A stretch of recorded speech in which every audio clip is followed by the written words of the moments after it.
Moi, ça va nickel. Aujourd'hui, nous sommes mardi 14 novembre 2023. Et c'est un tout nouveau jour. Donc, qui veut dire nouveau jour, veut dire nouvelle vedette. Ou devrais-je dire plutôt nouveau groupe de rock and roll. Aujourd'hui, je vais vous parler d'un groupe hyper connu dans le monde entier. Je vais vous parler de ceux que j'ai sur mon t-shirt. Je ne sais pas si vous le voyez très bien, mais c'est AC/DC. Alors, je vais vous parler un peu du groupe, des membres, comment ils se sont fait connaître. Et enfin, j'en tirer une conclusion de tout ça, bien évidemment. Le passage vers l'enfer est annoncé. Alors, je vais d'abord parler des succès qu'ils ont eus. Après, je vous parlerai du groupe, parce que vous allez voir qu'il y a eu beaucoup de changements. Et après, je vais en tirer une conclusion de tout ça. Alors, il faut savoir déjà qu'ACDC est reconnu comme l'un des plus grands groupes de rock au monde. ACDC réalise des ventes astronomiques. Il faut savoir qu'ils vendent dans le monde entier plus d'1 milliard d'albums. Alors, comment a commencé la carrière d'ACDC? Il faut savoir que le groupe, contrairement aux idées reçues, n'est ni anglais ni américain. Ils sont australiens.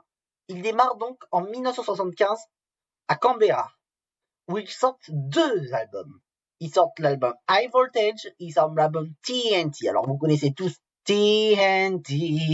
High Voltage est une chanson qui va enchaîner, qui va être diffusée dans toute l'Australie. Et ils ont décidé de développer au niveau mondial. Et ça marche, parce que c'est disque d'or en France, disque d'argent au Royaume-Uni, et c'est disque de triple fois disque de platine aux États-Unis. Mais lors de leur 3e album, qui s'appelle Dirty Deeds Done Dirt Cheap, ils vont conquérir que seulement le marché américain, puisque c'est une chanson qui va parler de Luther King. C'est une chanson qui date de 1978. Alors, tous les ans, entre 76 et 86, faut savoir qu'ACDC présentera toujours un nouvel album. Mais ils vont se démarquer en faisant une chanson qui sera leur logo et leur slogan, c'est Highway to Hell. C'est pour ça que j'ai mis le passage vers l'enfer est annoncé. Highway to Hell signifie passage vers l'enfer.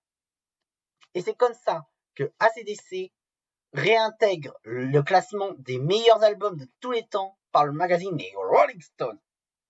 C'est un groupe totalement historique et totalement connu. Il faut savoir que le chanteur original Bon Scott meurt en 2004, donc 1 an après que le magazine Rolling Stone désigne qu'il retourne dans les meilleurs albums vendus. Il se fait remplacer par un chanteur qui avait déjà bien pratiquement la 50aine d'années, qui s'appelait Brian Johnson. Brian Johnson et tout le groupe décida donc de faire un nouveau coup de maître. Ils vont repartir faire une tournée en Australie, au Canada, en France, mais encore au Royaume-Uni. Et là, ils décident, à chaque fin de tournée, de mettre des CD dédicacés. Plus d'1 million de CD dédicacés seront vendus. Mais il se produit pas qu'en France, au Royaume-Uni, au Canada, en Australie. Il faut savoir que dans les Outre-mer, ACDC a été aussi énormément apprécié. Comme en Martinique, par exemple, ou bien encore en Guadeloupe et en Guyane. Alors, je vais vous en conclure un petit peu sur quelque chose, c'est que leur 13e album, ce sera la conclusion, va signer un grand retour. Pourquoi?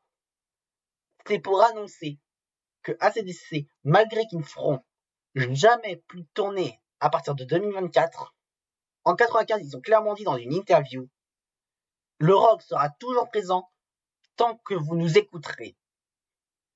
Et ça marche, parce que ACDC se hisse à la première place des charts dans plus de 29 pays, dont la France, le Royaume-Uni, l'Espagne et l'Italie.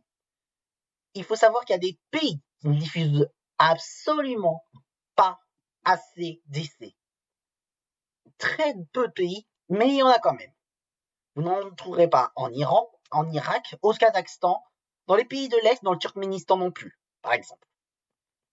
Pourquoi?